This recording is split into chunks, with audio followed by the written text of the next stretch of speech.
ચાલો મિત્રો, આજે બધા વૈષ્ણવો સાથે મળી અને આપણે પવિત્ર એકાદશી એટલે કે શ્રાવણ મહિનાની પુત્રદા એકાદશીના દર્શન કરવા જઈએ. ચલો જાણીએ પવિત્ર એકાદશી તેમને શા માટે કહેવામાં આવે છે અને તેનું મહત્ત્વ શું છે.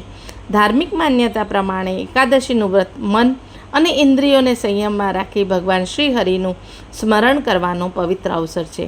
પવિત્ર એકાદશીને દિવસે ભક્તો ઉપવાસ અને પોતાની શક્તિ પ્રમાણે સાત્વિક આહારનું પાલન કરે છે. ભગવાન શ્રી હરિની પૂજા કરે છે, તેમના નામનો જાપ કરે છે, ભજન કીર્તન કરે છે અને ભગવાનના ચરણોમાં પોતાની પ્રાર્થના અર્પણ કરે છે. ભગવાનની સ્મરણ એ જ એની મનની શુદ્ધિ છે. પવિત્ર એકાદશીનું બીજું નામ પુત્રદા એકાદશી પણ કહેવામાં આવે છે. સંતાન સુખની ઈચ્છા ધરાવનાર ભક્તો માટે એકાદશીનું વિશેષ ધાર્મિક મહત્ત્વ માનવામાં આવે છે. તેથી તેને પુત્રદા એકાદશી પણ કહેવામાં આવે છે. પરંતુ યાદ રાખજો, એકાદશીનો સાચો અર્થ માત્ર ભૂખ્યા રહેવાનો નથી.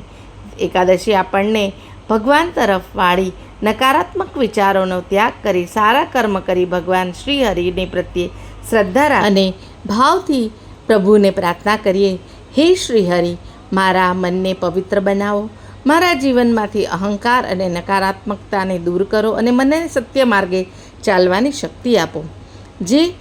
જો તમને આ માહિતી ગમી હોય તો મારા વિડીયોને લાઈક કરજો, શેર કરજો અને ધાર્મિક કથાને સબસ્ક્રાઈબ કરવાનું ભૂલતા નહીં. આવા જ સનાતન ધર્મ અને એકાદશી મહાત્મ્ય, શ્રીજીના દર્શન અને ભક્તિમય કથાઓ માટે અમારી સાથે જોડાયેલો રહો.